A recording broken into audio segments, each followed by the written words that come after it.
Hello and welcome to the Mastermind, Body, and Spirit Show. I'm your host, Matt Belair. Today's guest earned a Bachelor of Science in Mechanical Engineering from Stanford, then earned a Ph.D. in Nutritional Biochemistry from the University of California at Berkeley. He is the co-founder of Mastering Diabetes and Amla Green, and is an internationally recognized nutrition and fitness coach who has been living with type 1 diabetes since 2002. He co-created the Mastering Diabetes method to reverse insulin resistance in all forms of diabetes and has helped more than 10,000 people improve their metabolic health using low-fat, plant-based, whole food nutrition, intermittent fasting, and exercise. He is the co-host of the annual Mastering Diabetes Online Summit and has been featured on NPR, Plant Proof, Nutrition Rounds, and many others. He is a co-author of the upcoming book, Mastering Diabetes with Robby Barbaro. Welcome to the show, Cyrus Khambatta. Thank you so much, Matt. I appreciate being here. It's super cool of you to invite me here. Yeah, man. Well, like I was saying before we dove in, I got a chance to look at your work and how much you've done and your educational background mixed with all the other stuff you're doing. It's very, very impressive. And on top of all that, if you go over to your Instagram, it looks like some of the healthiest, most delicious, appetizing food I have ever seen. So you're up to a lot of things, and I'm really happy to have you on the show because I know diabetes is an epidemic. So many people have it. They need a lot of help. They're not sure what to do. I just had a friend recently had to change his life because of it. So the timing is really great to have you on. And I'd just love to hear your story about, who you are and how you came to doing the work you are today, because it's very impressive, all the things that you're doing. Cool. Thank you. Thank you. You're right. Diabetes affects an inordinately large number of people in today's world. And, the Centers for Disease Control here in the United States have predicted that, so there's about 30 million people around the United States that are currently living with with any form of diabetes. And there's another 85 million people that are living with it but don't even know. And that's kind of scary, actually. So imagine that, there's about 110, 115 million people in the United States with diabetes, but only a small fraction of them actually know about it. And so, I was I was a statistic back when I was 22. I was diagnosed in the year 2002 with type 1 diabetes. And I was just trying to graduate from college and move on with my life. And I got hit with not only one autoimmune condition, but three. So the first one was Hashimoto's hypothyroidism, which is basically an underactive thyroid gland. So that's the first one. The second one is called alopecia universalis, which is why, as you can see, I don't have any hair. I have no eyebrows, no eyelashes, no nose hair, no ear hair, nothing. And then the third autoimmune condition was type 1 diabetes. And all three of them set in with about a 6-month period. So I was 22 years old, trying to graduate college. All of a sudden I get hit with 1, 2, 3, boom, out of the blue. I got really nervous. The doctors at that time told me that the way that I could control my blood glucose values and really control type 1 diabetes was to begin eating a low carbohydrate diet, because that's the sort of more traditional method of managing diabetes. And it's what the sort of traditional medical system tells you to do. And so the thought process is pretty simple. They say, listen, carbohydrates make your blood glucose go up. So reduce your carbohydrate intake, and that will keep your blood glucose controllable, which in turn will keep your insulin use low. So I said, cool, sounds like a plan. Let's do it. So I started eating that way, which means I was eating things like turkey burgers and peanut butter and fish and chicken and red meat and white meat and eggs. And I was eating some vegetables, but I was trying to keep my fruit intake very low. I was trying to keep my potato intake low. I wasn't eating rice and quinoa. And I was really trying to limit my total carbohydrate intake. So it was supposed to keep my blood glucose under control, but it did the opposite. My blood glucose was a freaking disaster. It was embarrassing. So my blood glucose was all over the place. On any given day, it could be as high as 300, which is 3 times higher than it's supposed to be. And it could be as low as 50, which is, way lower than it's supposed to be. So ideal blood glucose should be somewhere between like 80 and 130 or 70 and 130. And I was just like, higher than high and lower than low. And it was really frustrating. So about a year into this process, I'm 23 years old. It's 2003. I got introduced to this idea of eating a plant-based diet, and I was like, that sounds interesting. Let me see what this is all about. So under the guidance of a nutrition pro named Doug Graham, he basically showed me how to eat a plant-based diet and how to do it by eating lots of fruits and lots of vegetables. And again, like I had been taught and sort of convinced early on in the process that if I were to eat a lot of fruit and a lot of carbohydrate energy, that my blood glucose would become a nightmare. But actually my blood glucose became way more controllable, like dramatically more controllable. And my insulin use went down, which was not supposed to happen. So I was eating more carbohydrate, 500, 600 grams per day, and my insulin use was falling. So the two of them were going in opposite directions. And at that point I was like, wait a minute. Why was I told that more carbohydrates equals more insulin, but yet now I'm doing more carbohydrates equals less insulin, dramatically less insulin? This is really interesting. So I was so excited by this whole thing that I went to graduate school and I got a Ph.D. in nutritional biochemistry. So I really devoted myself to understanding the ins and outs of biochemistry for 5 years, because I wanted to be able to talk science and really get it. And while I was at school, I had the opportunity to learn a lot about diabetes. Like, what causes it? How do you reverse it? What does exercise do? What do carbohydrates do? What does fat do? What does protein do? And really trying to understand the ins and outs. And in this process, it became abundantly clear to me that there is a very large discrepancy between what the scientific world knows and has studied for about 100 years and what the general public does. And the crux of this argument is actually pretty straightforward. The scientific world has clearly described what happened in me. It clearly describes how people who eat a more plant-based diet, how people who eat a lower fat, more plant-focused diet end up with tremendous health benefits that improve their diabetes health and beyond. Except what the people in the real world do is pretty much the exact opposite. A lot of the messaging that we receive today is about eating a paleo diet or a ketogenic diet or a high fat diet, and that carbohydrates are bad for you and they're going to make you fat and they're going to make your cholesterol go up and they're going to make you more diabetic.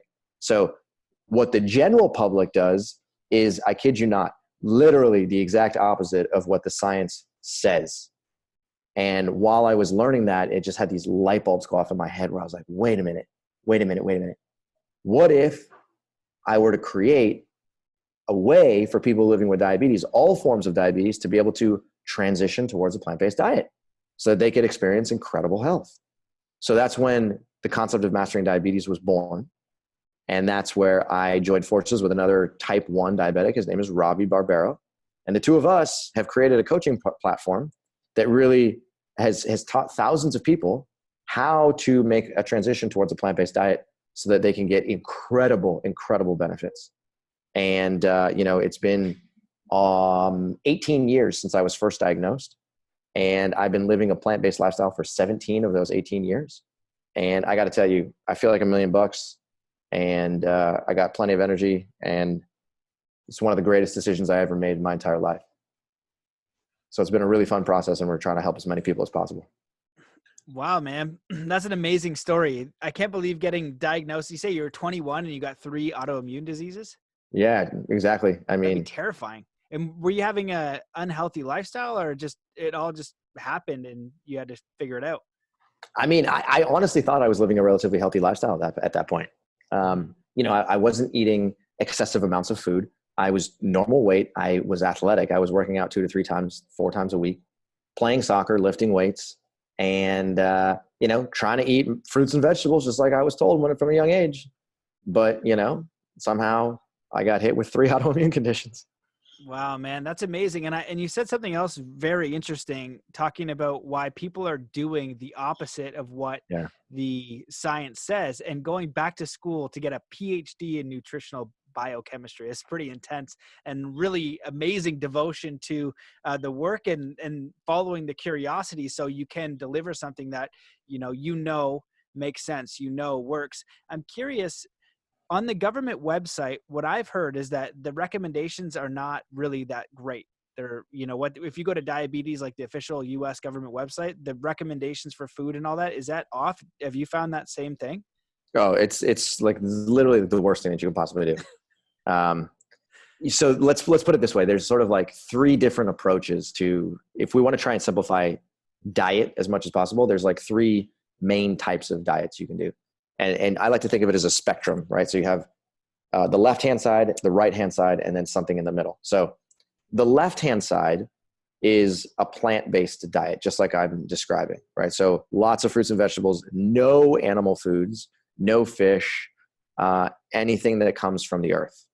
That's over on the left-hand side. On the exact opposite side, you have an animal-heavy diet, whether that's like a carnivorous diet or whether it's like a ketogenic diet that comes from red meat, white meat, fish, chicken, eggs, bacon, and animal-heavy products. And then in the middle, you have this, what's considered the standard American diet. And the standard American diet is this diet that has not only decreased the health of Americans, but also has spread and like westernized many other countries around the world.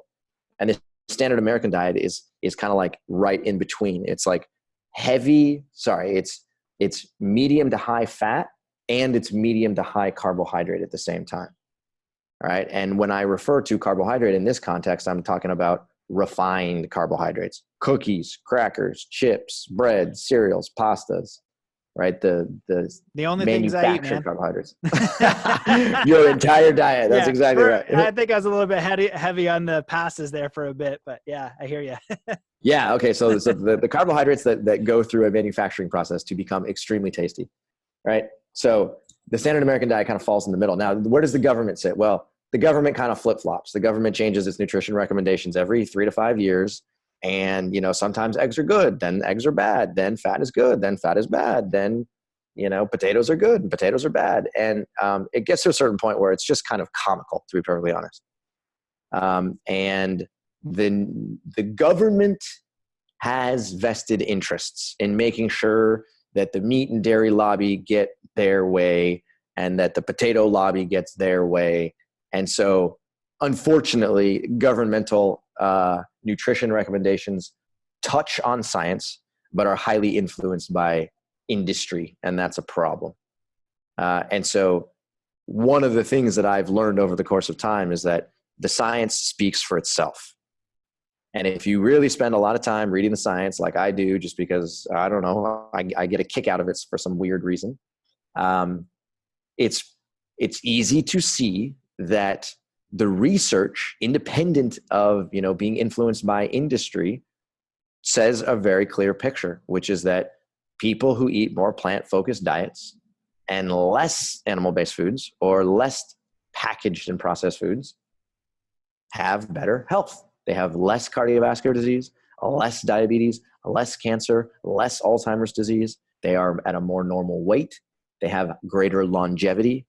It's not a very complicated premise. But unfortunately, in today's world, it's become highly controversial unnecessarily. And as a result of that, there's a lot of people who are doing the exact opposite of really what the science shows. And I can imagine what some people might be thinking. And for me, I had what I perceived to be an okay diet when I was younger, but it wasn't. It was terrible when I had to do some cleanses for different things, and I couldn't have no sugar, no salt, no meat, no dairy, and I didn't know what the heck to do. But over time, I've learned some about how to eat healthy. And what I think a lot of people might be thinking now, and I would love for you to answer it, is, can it be delicious and easy? When you are teaching this, can you show a map for people that's like, hey, here are some ready-made ideas and it is delicious? Because for me, when I started, I was like, I don't know what to eat. And so it was so basic and I just put like the raw materials together. But over time, once you learn a few things, you can make absolutely delicious meals that are super healthy. And I think that part of it is like the addiction to the density of like the breads and the candies and the sugars. It's a real Yeah. addiction. And if you Yeah. can even do a week where you're like, you know what, I'm going to do 1 week, and you have the meals planned out, breakfast, lunch, and dinner that are really healthy, really clean, no crap in them. And you can do that. And it's actually easier than you think. So I just love for you to speak on that, because I know that's a massive resistance for people, because they're like, hey, this is the way I eat. I don't understand this. What do you mean? You want me to eat a bunch of broccoli or and that's it? Or what do I do? Yeah, I mean, this is a phenomenal question. So let me show you this. We just wrote this book. It's Mastering Diabetes. And this book is basically like a 400-page do-it-yourself manual that teaches you exactly what to do in order to transition towards a plant-based diet, and then also to handle the sort of daily ins and outs of living with diabetes. And one of the things that we just like hammer home in this book is that eating a plant-based diet, two things I would say. Number one, transitioning to a plant-based diet is not something that you have to or need to do quickly. Okay, a lot of people are like, okay, great, I want to do this whole plant-based thing, and then they go cold turkey, right? And what they start buying a bunch of new foods that they haven't eaten before or eaten in a long time, and then getting rid of a lot of the packaged and processed foods or animal-based foods. And it can be a lot, just like you're saying. There's a true addiction that food manufacturers have built into a lot of packaged and processed foods. And so if you just go cold turkey and stop eating those, and then start eating more, blueberries and mangoes, it might taste good a little bit, but then you might just be like, oh my God, you get these like pretty gnarly withdrawal symptoms. Like, it's a real thing. So instead of doing that, we teach people how to walk through this whole process step by step. I don't care if it takes you 6 months to transition to a plant-based diet. That is fine. There's no rush, right? In reality, what we do is we teach people one meal at a time. So imagine if I gave you a homework assignment of reconstructing your breakfast, and your breakfast was literally just like, I'll give you a formula for your breakfast, and it's, putting together a significant amount of fruits into a bowl, and then putting some chia seeds or flax seeds on top of that, and calling it a day. Just that simple. Maybe you put some spices on top of it. So if that was your homework assignment for the first week, do you think you'd be able to accomplish that without too much frustration? Yeah, I can handle that one. You can handle that one, right? Cool. So you handle that one for a week. That's it. Don't change your lunch. Don't change your dinner. I don't even care about those meals right now, right? So you do that for a week. You get to a point where you're like, okay, in order to stay full, I have to eat about this much. And in order to work this into my daily routine, I got to make it first thing in the morning, put it into a Tupperware container, and then take it to work with me so I can eat it there. Fine. At least you understand the logistics and how much to eat. Then week 2, it's like, okay, great. Now let's start to tweak your lunch. So you keep your breakfast constant, and now you add in a different lunch, and we'll show you some options for how to integrate maybe some whole grains into lunch. You can put some quinoa, some farro, some millet, some wild rice in there. Maybe you want to add some starchy vegetables like potatoes or yams. Maybe you want to also add in some fruits again. Maybe you want to add in some legumes. So give you a bunch of different options. And then that's it. That becomes your new homework assignment for the week. So now you got your breakfast under control. You're now manipulating your lunch to your advantage, figuring out how much do I need to eat? How am I going to get this to work? Where am I going to buy it from? How do I make it easily? And if that process, that right there for lunch takes you 3 weeks, I don't even care. It doesn't matter. Take 3 weeks to figure that out. And then once you figure out you got your lunch under control, then you move on to dinner, right? So, the whole idea here is that this is a marathon. This is a long-term sustainability transition. And it's not about having to switch over to a plant-based diet overnight. And then the last thing I'll say too is that in today's world, the grocery store has become a place where you can purchase lots of packaged and canned items that are actually truly healthy with minimal to no additives and minimal to no preservatives. And it's truly remarkable. So you can go into the bean aisle as an example, and you can find a bunch of cans with a bunch of, quote unquote, natural flavorings and monosodium glutamate and a bunch of ingredients that you cannot pronounce. You can also find a can of black beans that's low in sodium, low in added sodium, and is literally black beans and water, right? You can also go into the freezer section and you can get frozen vegetables and frozen fruits and frozen pre-cooked quinoa and frozen pre-cooked rice and frozen pre-cooked potatoes, so on and so forth. So if time is of the essence and you either don't like to prepare food or you don't have the time to do it, that's still not an excuse in today's world. If you're strategic, you can go and pick up all the packaged food items from the store that are literally just like clean. And then you get to your apartment and you open a bag, you dump it in a bowl, you open a can, you dump it in a bowl, you stick it in your microwave. And 3 minutes later, you got yourself a really healthy meal with no fanfare involved, right? And it can truly be that simple. Well, those are really great suggestions. And I love how you break it down into bite size. And I think that that's such an important step rather than trying to make this massive world shift. You know, you're in this one world and then you're trying to get over here and you make it a bit crazy. But if you just chunk it down into each meal at a time, and there's so much information out there, you can just Google, you know, 1 or 2 meals, and it doesn't need to be a million different lunches. Just start with one. It doesn't need to be a million different breakfasts. Just start with one. And then maybe the next week you find another recipe. You know, I find that when I'm eating more on the healthy side, my diet's pretty consistent, very similar ingredients. So all of that is super important. What I wanted to ask, what I'm curious about is, I think a lot of people will believe or think, you know what, I'm going to be hungry. This isn't going to fill me up. Can you speak on that a little bit? Because I know that's a myth, and also just healthy snacks for people. Yeah, for sure. This hungry question is actually, it's a brilliant question, because you are right. Historically, back in the 90s and maybe even the early 2000s, when people referred to like a vegetarian diet or people referred to a vegan diet, there wasn't that much information at the time. There weren't that many recipes online. There weren't books dedicated to plant-based nutrition. There weren't documentaries. There weren't literally millions of people doing it.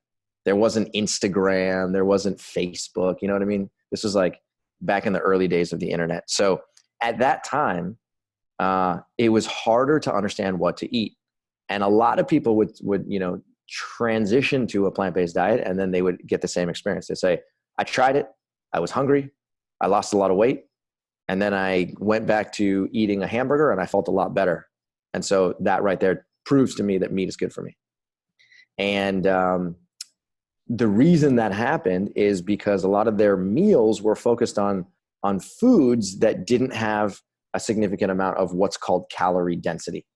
Okay. So if you're eating things like lettuce and tomatoes and carrots and cucumbers and cauliflower and celery, good luck finding calories. That's all I got to say. Okay. Those foods have an incredible micronutrient profile: vitamins, minerals, fiber, water, antioxidants, phytochemicals, you name it. But when it comes to calories, you can eat yourself a giant bowl of salad, and you can get maybe 300 calories from that salad, 400 calories if you're lucky, right? But if instead you focused on getting calories from other types of foods in the plant world, then you're going to be a lot more successful. And those other types of foods include, number one, fruit. Fruit is more calorie dense than the salads that I just described. So whether you're eating things like bananas or mangoes or papayas or dates or peaches, pears, plums, nectarines, those foods contain more calories per bite. And as a result of that, you don't have to take as many bites in order to be full. In addition to fruit, also things like potatoes. Potatoes are calorie dense. Quinoa, brown rice, yams, turnips, black beans, lentils. Sorry, any type of bean, any type of lentil, any type of pea. Okay, these foods actually have just more calories per bite. So as a result of that, if you get the bulk of your calories from those foods, you actually get full and you stay full for a long period of time. So if you started to construct meals that were, you know, as simple as, you know, 3 or 4, maybe like a cup of quinoa with a baked potato and a cup of pinto beans. Okay, 1 cup of quinoa, 1 cup of pinto beans, and a baked potato.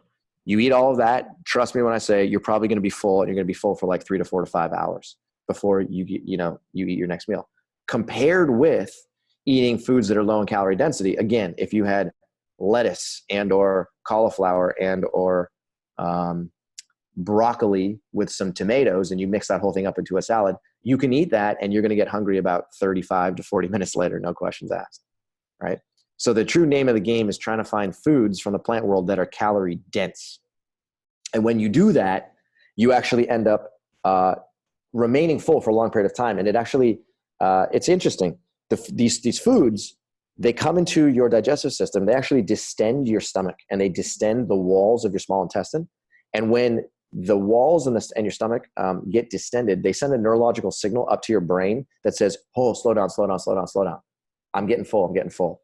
And so your brain registers that signal. Your brain's like, I'm getting full. And then your appetite goes down. And then food doesn't look as appetizing to you. So your digestive system is actually talking to your brain 24 hours a day. And there's a two-way communication happening at all times. So when you eat foods that are fiber rich, just like we were saying, anything from the plant world, and calorie dense at the same time, then it's the perfect scenario because you're getting a sufficient number of calories and your digestive system says, thanks, fiber, distend, send signal up to brain. Brain says, cool, thanks, I'm full, reduce appetite, problem solved. So it's very doable. And the real trick is to just make sure that you're eating calorie dense foods and not calorie dilute foods. And when you do it, it's really fun. I got to say, it's really fun. Those are some fantastic insights. When you were talking about the intestines, I'm sure you've heard in yoga, they'll talk about the gut being the second brain. And so many people deal with gut health issues. And my hunch and my guess is if they were to follow the diet in your book, like I think that would be applicable to anybody, that diet. You could be just of regular health or anything like that. I'm sure you could be an athlete. Maybe you would adjust a few things here and there to get more calories or whatever you might need. But I'm assuming that any average person could follow that diet. And what I wanted to ask was, can you speak a little bit on the philosophy or the mindset of helping someone through diabetes? Maybe they were just diagnosed and they're like, you know what, I'm really afraid right now. They're thinking about food. It's probably overwhelming. They're not sure how it's going to work out. Can you share maybe like how you've helped people transition and some mindsets or philosophies around, hey, this is something that you have, but here are some great ways that you can deal with it from a mental standpoint to begin to make those moves, to find that information, to feel kind of safe again, because they're probably a little bit concerned. Yeah. I think it's a phenomenal question. Unfortunately, the world of like the mainstream world has put this, what I call carbohydrate phobia or carbophobia. It's just like stuck it in a lot of people's heads. And the main fear here is that people are terrified of eating carbohydrate-rich foods, which modern world refers to as carbs. So let's back up here for a second. When somebody says, "Oh, I'm eating a low-carb diet," or I'm trying to eliminate carbs from my diet, really, what they're trying to convey and what they should be insinuating by that statement is they are trying to minimize or eliminate refined carbohydrate-rich foods. Again, breads, cereals, pastas, pastries, cookies, waffles, donuts. Okay, all the stuff you love to eat. Right? All the stuff that's really tasty. Donuts are out the window. Yeah, exactly. But like, it's hard to do. It's hard to do, but there are ways to do it. And the term carb, even though that's not a real word at all, is a reference to those foods. Okay. So those are the refined carbohydrate foods that not a single health advocate is going to tell you to eat more of. I don't care what philosophy you come from, whether you're from the animal world, whether you're a carnivore, whether you're a vegan, it doesn't matter. Nobody is saying eat more refined carbohydrate-rich foods, because we know, and there's plenty of science to back it up, that when you eat more refined carbohydrate-rich foods, it increases your chronic disease risk. It destroys your liver. It increases the amount of insulin your pancreas has to produce. It increases your blood glucose values. It can make you overweight quickly. It can cause food addictions. It can increase your risk for cognitive decline and beyond. Okay. But the whole carbohydrate-rich foods are not to be avoided. In fact, not only are they not to be avoided, those are the foods that have the highest nutrient density of any foods on the planet. And when I'm referring to nutrient density, what I mean is that foods that are rich in carbohydrate energy that come from whole sources like fruits and starchy vegetables and whole grains and legumes, those foods have per calorie more vitamins, more minerals, more fiber, water, antioxidants, and phytochemicals than any food on the planet. Period. End of story. So by eating more whole carbohydrate rich foods, you're eating number one, you're eating a non-processed version of carbohydrate. Number two, you're eating a clean version of carbohydrate that is easily digestible. And in addition to that, you are eating what, some people in the plant-based movement refer to as like an antioxidant rich soup at every single meal. Okay. You are just pounding the micronutrients. And these micronutrients are very, very important. They're critical players in the nutrition game because it's these micronutrients that have profound impacts on the way your brain functions and on the way your eyes function and on the way your liver and your kidneys function and on the way the blood vessels in your heart and all throughout your peripheral tissues function. And if you can eat a super nutrient dense diet, then tissues all throughout your body are dramatically improved and their longevity goes up dramatically.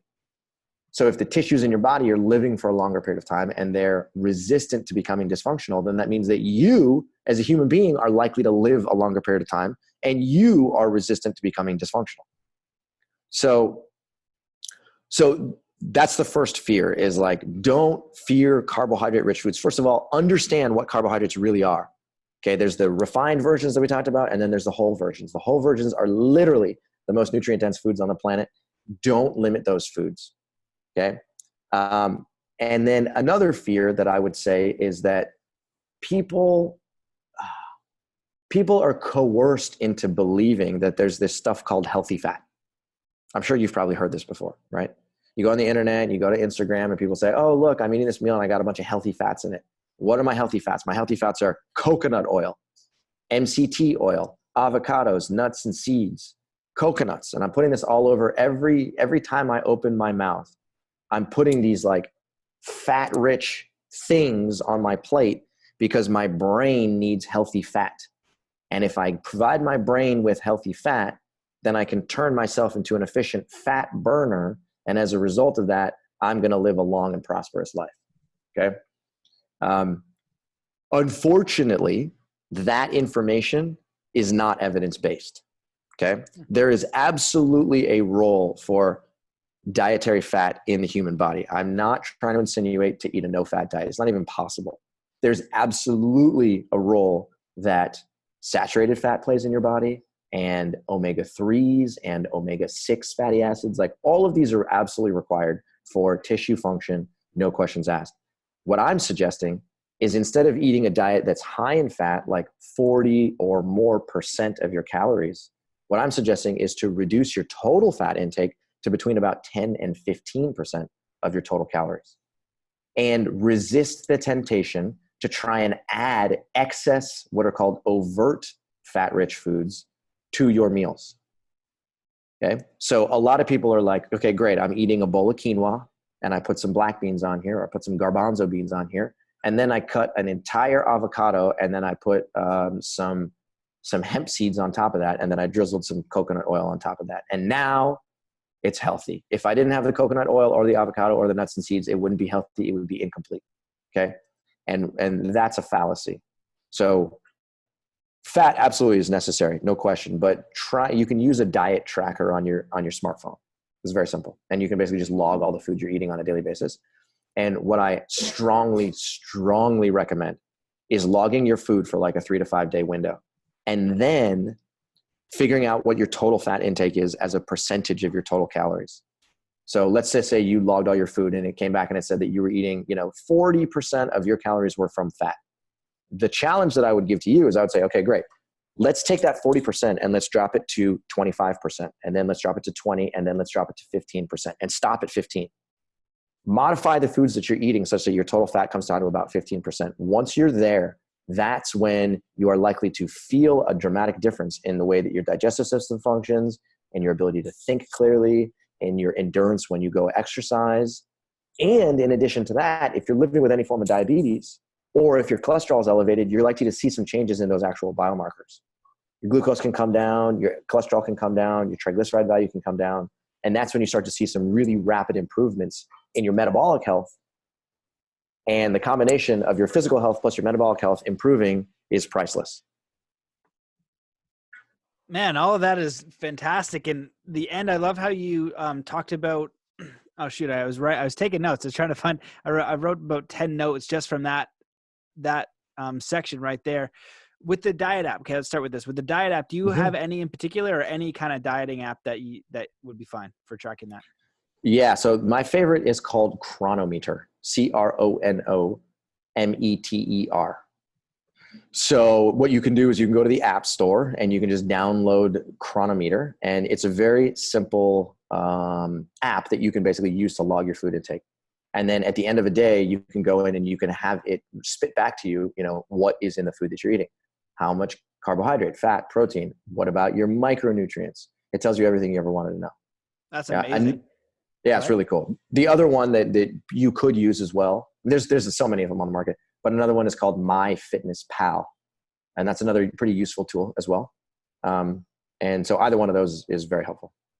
Perfect. Well, the last thing that you said, I think that is so important. People don't realize, and this was something that I realized when I switched my diet, when I got a little bit older and a little bit wiser, probably still a very long way to go. But when I started cleaning up the diet, I had this unbelievable clarity of thinking. And so now that you're talking about tracking it, I actually don't know. I don't know. You could think that you're eating healthy, but it could be way too much of one thing. Somebody like you who has got the Ph.D. in nutritional biochemistry is just super badass. Like, just understanding what you're putting in your body and what it actually does, because we are being marketed so much, and it's really hard to tell what the truth is, especially when there is a vested interest, which you spoke about. So there's a lot of marketing and misdirection. If you look back, there's a show on Netflix called Explained, and they talk about diets, and you just go back in time and you can look at how each year they're promoting something. In the 80s it was this, and you're like, oh, that's so ridiculous, nobody would ever do that. And now you're here now today, and there's a lot of crap out there that it's like, okay, maybe your body can't digest that, or maybe there's not enough science to back that up, and people try all these very interesting things. And one of the things that you spoke about, though, was the mindset, and how so many people are looking for the edge. They're looking for clarity. They're looking for biohacking. Well, the best way to biohack anything is your diet, and really understanding what your intake is, what you need to perform. And I think that's a really great thing to touch on. So I wanted, maybe you could touch a little bit on that mental clarity, and also the importance of exercise, because that's something that I speak about a lot. I think a lot of people in the world and in the spiritual community and just everywhere, we forget about exercise. And my suggestion is do something fun, but it's mandatory. It's not a thing that you can't skip. You have to do something for your body, and that plays a huge role in how you feel, your energy, your mental capacities, your abilities, and so forth. So I'm wondering if you can speak a little bit on those things. Yeah, for sure. I'm glad you touched on exercise, because I'm like you. I love snowboarding. I love CrossFit. I love running, biking, swimming, hiking. I'll do it all. It's absolutely incredibly fun for me. I also, the true power, like the metabolic power of exercise is mind-boggling. It really is mind-boggling. When we sort of talk about exercise, there's so many things that we can do to dramatically improve your overall health, right? Exercise has thousands of benefits for your body. It benefits your brain. Okay, people talk about getting this like endorphin high, right? There's a whole collection of neurotransmitters which are released by your brain when exercising in very specific regions of your brain that give you a feeling of being happy. It's like it's an improvement in the way that you think during exercise. It also increases your happiness level after exercise. Okay. In addition to that, it can also reduce inflammatory, it can reduce the inflammatory nature of your brain, and therefore it can have profound mental health impacts, literally just by going outside and using your body. Okay. Human beings have evolved in such a way that we not only benefit physically, but actually mentally from moving our bodies. In addition to that, not only does your brain benefit, but your heart and your cardiovascular system benefit tremendously. So you get increased blood flow going to all tissues, which increases the amount of oxygen that's delivered to these tissues, which then increases the ability of those tissues to uptake fresh oxygen and clear out many waste products and dump it right back into your blood that you can then pee out later. Okay. In addition to that, blood vessels become more malleable, and that's a really good thing because as we age and as you eat a more packaged and processed diet, blood vessels become more rigid, and that process is called atherosclerosis. And atherosclerosis raises your blood pressure, and it increases your risk for a cardiac event such as a heart attack. So when you exercise, you actually make your blood vessels much more elastic, and as a result of that, they can expand and contract or dilate and contract much easier. And as a result of that, you improve your cardiovascular health and decrease your risk for any kind of coronary event. In addition to that, your pancreas benefits as well because the amount of insulin that your pancreas has to produce the next time you eat goes down. In addition to that, your liver benefits too because your liver is also is the most metabolically active tissue in your body without question. It performs more biochemistry than any single tissue in your body. And when you exercise, your liver is forced to improve its ability to store glucose and hold on to glucose and then get rid of it at the right time. And your liver, like the inflammatory nature of your liver goes down dramatically. Many people are living with fatty liver disease, and exercise helps reverse fatty liver disease and make your liver more effective and more powerful. And I can go on and on and on. I mean, just your muscle tissue unto itself. Your muscle tissue is the primary, like the most important, your muscle tissue is the tissue that you use to perform exercise. And when you use your muscle tissue, it not only forces your muscle tissue to have to expand and contract and expand and contract and expand and contract thousands of times when you're doing exercise, but as a result of that, your muscle tissue becomes stronger. It becomes more resistant to fatigue. In addition to that, the tendons that are at the end of your muscles that attach to the bones, those connective tissues become stronger. In addition to that, your bones become stronger as a result of that, and now you're more resistant to osteoporosis as you get older. So the list of benefits of exercise, I mean, it's just mind-boggling how powerful it is. And in addition to a low-fat, plant-based whole food diet, as we've been discussing, exercise is, the two of them together is just like pure metabolic gold. And then the last thing I'll touch on is that you also said that the mental clarity that comes along with just changing your diet, like even if we don't talk about exercise and we're talking about just changing your diet, you felt it, right? You adopted a cleaner diet. And as a result of that, all of a sudden you're like, I can think clearer, right? I can stay awake for a longer period of time. I don't need as much caffeine to get through the day, right? I can sleep better. I can concentrate for longer periods of time. My memory is improving. So all of those are like short-term benefits that you can feel immediately within like 3 days, a week, 2 weeks, right? Mm-hmm. But then in addition to that, there's also this growing body of research that now shows that people who eat more packaged and processed foods and people who eat especially more saturated fat in their diet are at a significant increased risk for what's called cognitive decline. Cognitive decline means Alzheimer's disease and dementia.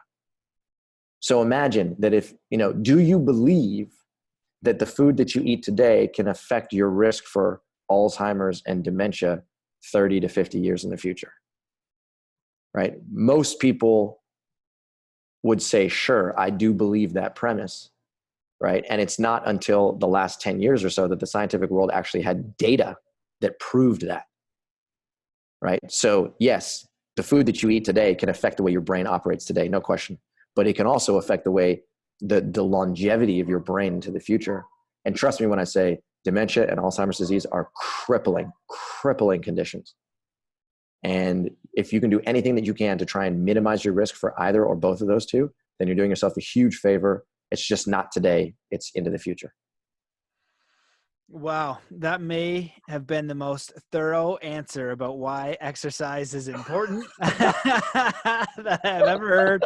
Amazing. Yeah, and I remember hearing something, some sort of course or lecture I was doing. It just talked about motivation for people, like how you get people to take action. And one of those things is just understanding the why. And so when you go into like the scientific, like that deep level of science and understanding of every organ. It just gives you that little bit of motivation. You're like, oh, this is why I'm doing it. Like with Right. sometimes of the meditation or the mindfulness, when I'm teaching that to an athlete or coaching someone that's, an executive, or they want to get that next level of mindset, it's harder for them to, like, for me to get them to do anything.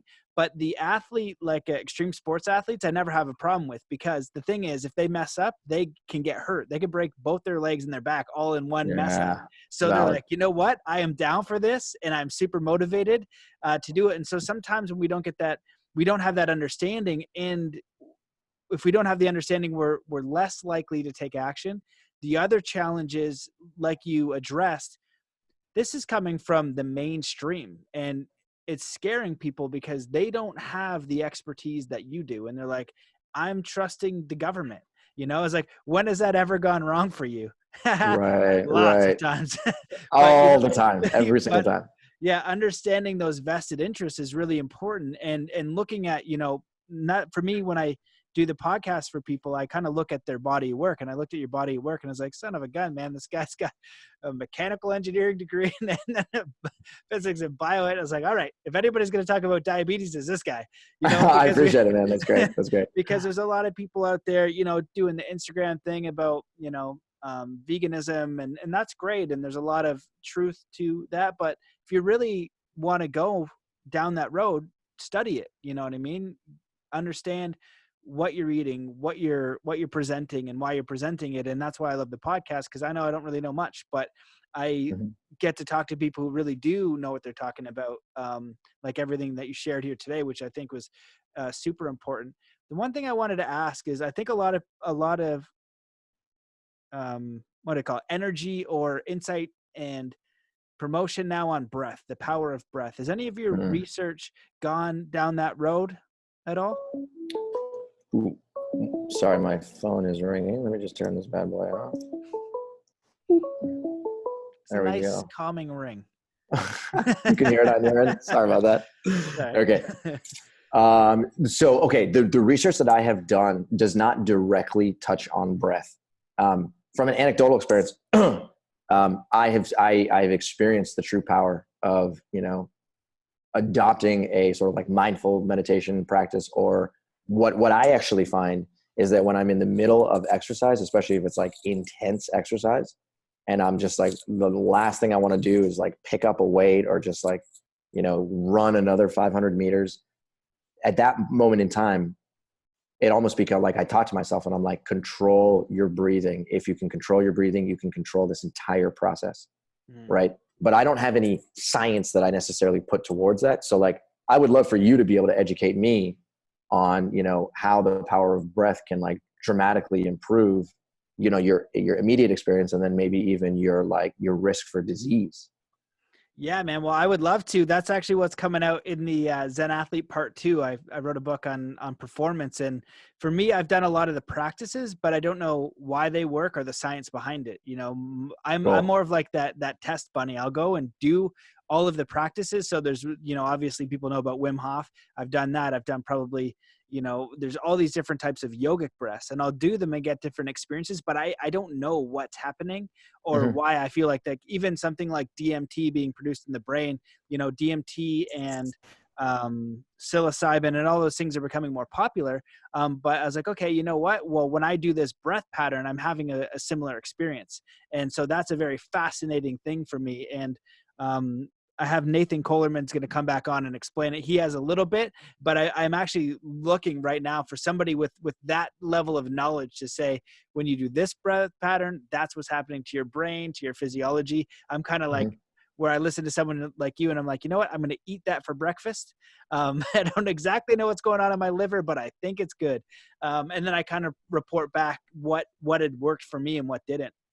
Yeah. I'm in the same boat as you. I would love to learn a little bit more science, like actual hardcore biochemistry of what's actually happening when you do something like the Wim Hof breathing technique, or even if it's not Wim Hof, if you just adopt some type of breathing pattern, because there are profound benefits for the operation of your brain, for your parasympathetic nervous system, and for your ability to calm yourself, relax. It changes your thought processes. It changes the way your blood vessels operate. I mean, there's no question that there's like a whole treasure trove of science, which I'm not privy to because I haven't actually sat there and read it, but I have a feeling that there's actually a decent amount of research which does exist. And, I think it would be fascinating to read it, because over the course of time, breathing has become much more popular. And when I say popular, I mean, there's more people doing it and there's more health experts talking about it. So there's something there. There's no question about that. Right. And, I'm sure the science actually is maybe more evolved than I know. And it would be really interesting to understand how that plays into the diet and exercise and, intermittent fasting game. Cause those are the things that people talk about on social media. Mm-hmm. And, I think all of them have ridiculously powerful benefits. No questions asked. Well, I guess I'll see you in 5 years. Another Ph.D. Come back. Yeah. Ph.D. in breatharianism. Yeah, I'll be back. yeah, exactly. It's like, well, food. I used to think this. Now I don't need it, which is interesting. I had somebody on who talked about breatharianism, and I'm definitely, people don't understand this, but I'm super skeptical in general, because I've studied magic and manipulation and all these different things, and how people manipulate even through their own ignorance. Right. Mm. And it's so it's an interesting thing. But I'm also open-minded. I want to know, oh, that's a claim. I'm going to let you draw it out until I see that I find evidence that it's not true. And so the breatharianism is a very fascinating thing. And so I haven't met any of these people personally, but there's some stories, and even just on fasting. And I think the longest case documented was in like World War II or something. And somebody, was like forced, is awful, but it's like 43 days. Somebody went without food. And so even that is like, I'm curious, like, what is the body capable of? What if you were doing that on purpose? How little could you eat in this level of training? Like when I was training with the Shaolin monks, one of them could break stone with 2 fingers. Actually, he could break thicker pieces over his head. Actually. And when I interviewed him, it was through years of specific practice. Right. It was years of Qigong, poking a tree with your finger. Who the heck would do that? And then directing energy through meditation and just saying, hey, I'm directing all my focus here. And so, if that's possible, I'm just curious, maybe there is a yogi out there not eating food. Maybe there's a person that can do these things. And it just inspires what we're capable of. And I think in this conversation, what I've been thinking about recently is how our comfort is killing us. Where back in the day, we had strong backs and strong legs. We hunted our food, and it was a natural way of living. And that's what we did to eat and forage and do all those things. We had this well-rounded kind of way of life, but it was challenging. It was hard. We had to do all this work. Totally. Now everything is so easy. So now our backs are weak and our legs are weak, because we can go to the store and we can get the whole cow and eat the whole thing. And then we sit back and then we recline, and then we have this gluttony, and then we have this, these other things that are very soft and they're very comfortable and they feel good, but we're not recognizing they are literally killing us. Literally. So, it's just like a really slow death that you can't feel. Yeah. And you can't feel. And that's the whole thing about numbing and mental fog. It's just like this cover. It's like a slow suffocation. And, right. The opposite of that is coming back into that vibrance, into that feeling, and like, whoa, I didn't even know my body can do this. Just getting out into nature. You said you're living in Costa Rica. Like, some of the training I do is just getting out in nature and training with a Native American elder. He's this martial arts master. And what I've seen him do with weapons, and these advanced weapons, are amazing. You would never guess it. It would take years of mastery to do what he can do. But most of the training I'm doing is like literally just getting into nature, not being afraid of the elements, punching a tree. And I'm like, what's happening with this? Like the science on forest bathing now, in China or Japan, they say, hey, go forest bathe. I'm like, do you mean just spend some time in the forest? We have to just go into the forest, right? Yeah, it's like that's it. And also grounding. Have you come across anything like that any science or something? I don't know how to phrase it into a proper question right now. On grounding in particular? Just grounding or using nature as a way to like elevate your health and well-being.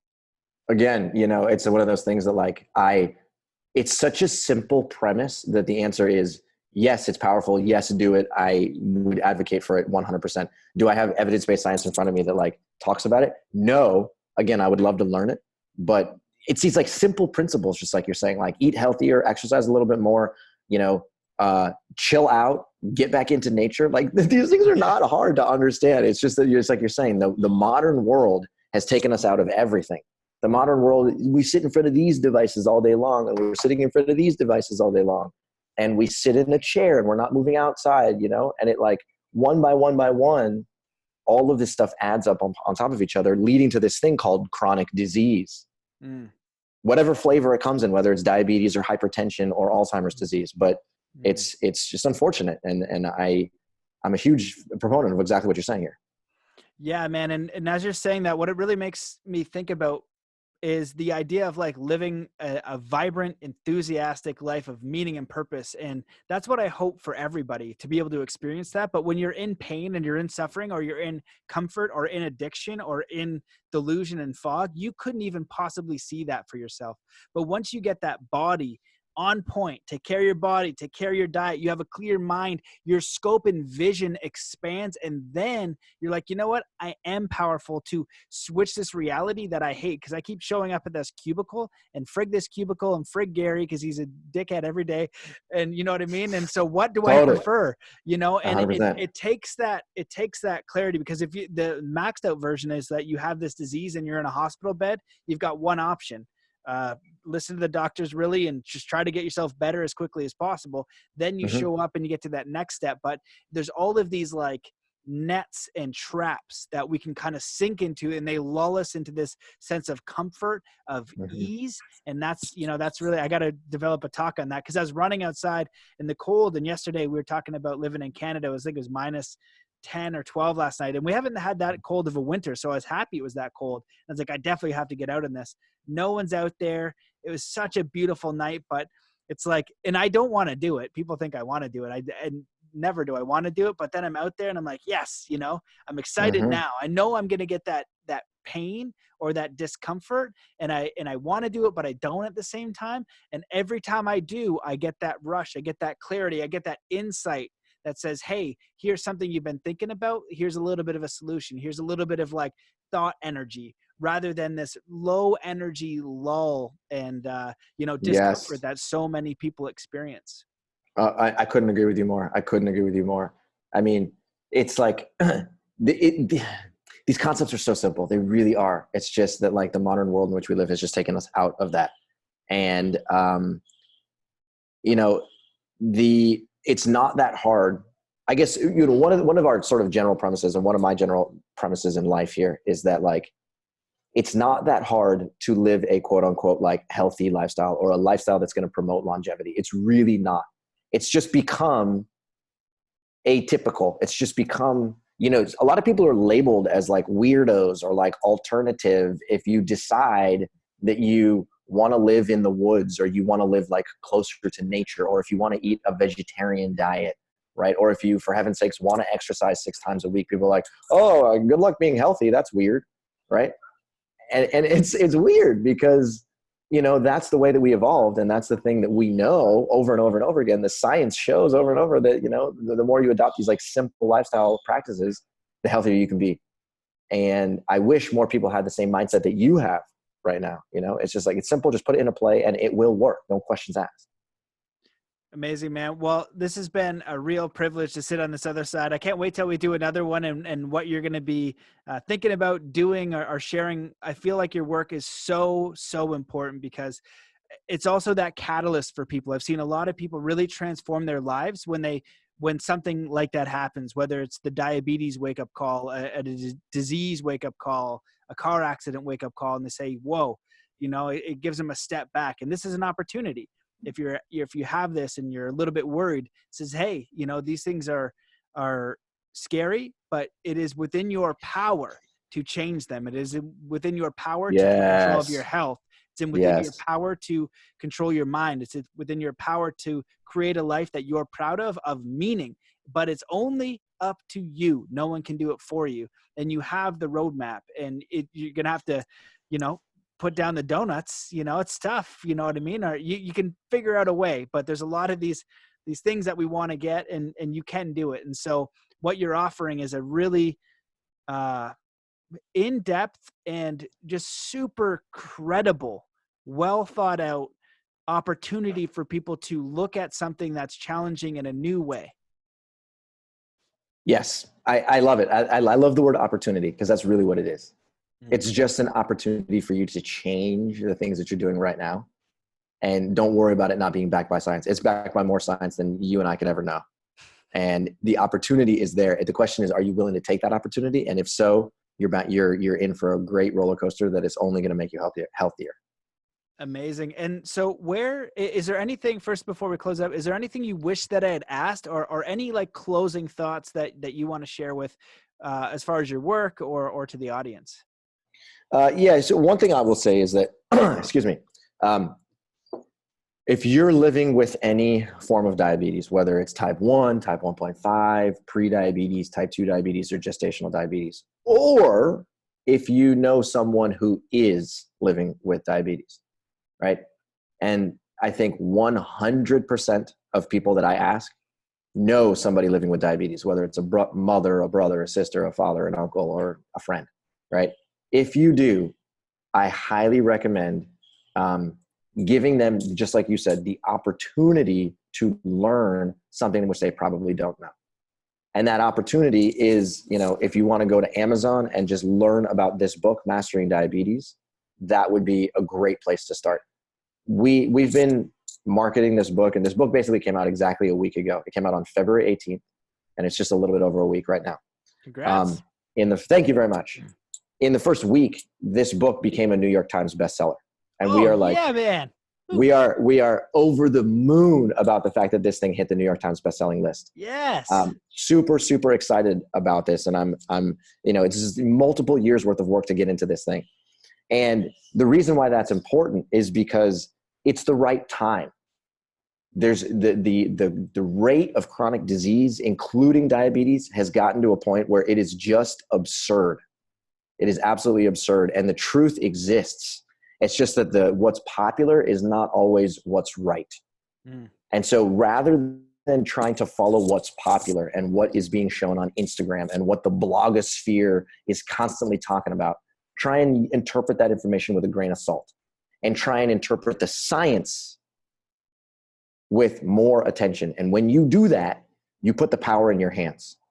So whether you're living with diabetes, whether you know somebody living with diabetes, or whether you know somebody who's living with some complication of diabetes, like chronic kidney disease or high blood pressure or coronary artery disease or even high cholesterol, or maybe you're just overweight, the principles in this book can help you dramatically, right? Because this is literally like a chronic disease prevention and reversal strategy, not necessarily just a diabetes reversal strategy. So pick up a copy, learn about it, go read all of the reviews online, literally read every single one of those reviews and convince yourself that this book has the opportunity to change your life. Because if you do, and you really put it you put it into play in your life, I think you're going to be really pleasantly surprised. And the true power of plant-based nutrition can completely transform you from the inside out. Beautiful, man. Well, I do agree that now is the time, because the information out there, and this actually came into my world just a few months ago with a friend of mine, and he was diagnosed. And so he's a chef, and shout out Pax. And, he's such a awesome guy. And when he was showing me some of the research, it's comical how bad it is. And we need a real leader with real science, with real education, with real knowledge to say, hey, check this out. This is all science backed.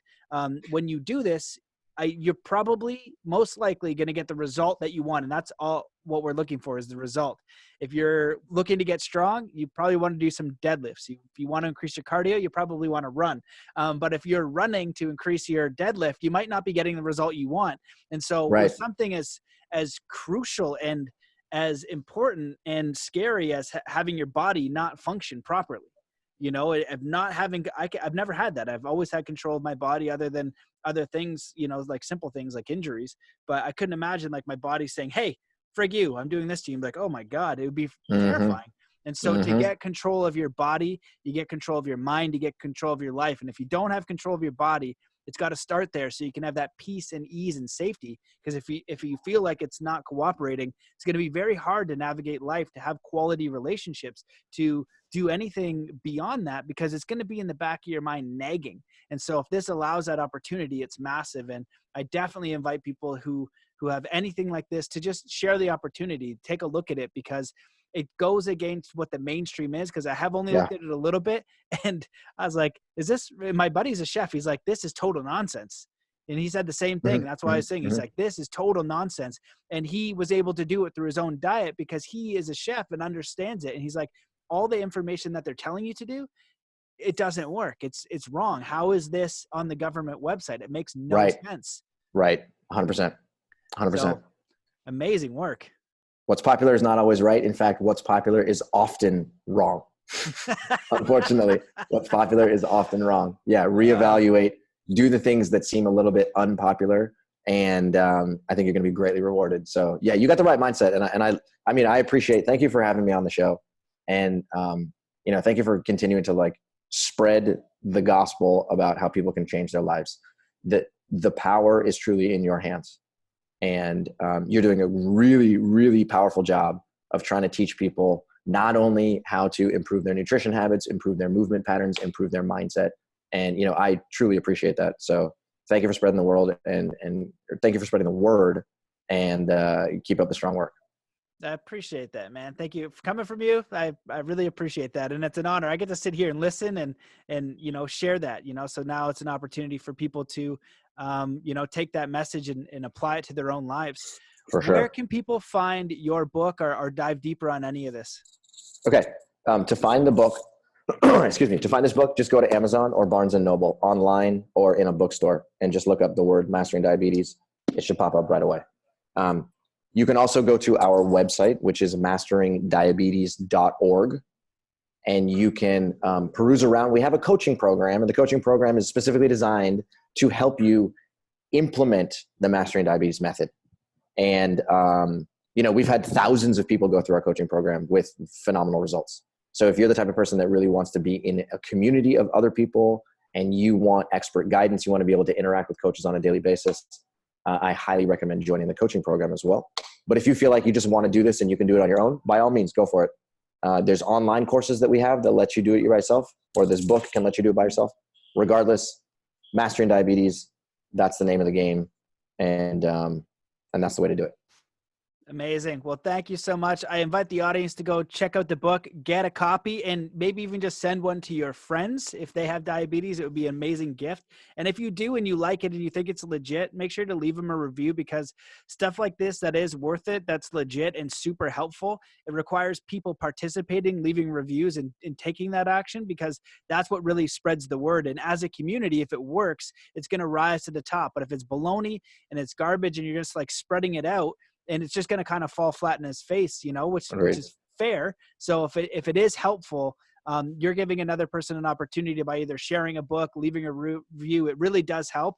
And knowing from like the podcast and working in my little space of the world, it has been the people sharing the podcast, the people talking about it is the only way that it gets the word out there. So if you enjoy the book, please take a moment to leave a review for them, give one to a friend, because it could transform their life. And like I said, I know a few people in that pain of feeling lost within just having their body not cooperate, and how amazing it is to be on the other side. So totally. just thanks again for your work. This was a pleasure, and we'll definitely be in touch. I appreciate it, my man. You are a force for good. Thank you for everything. I appreciate it. All right, guys. See you later. Peace. Bye.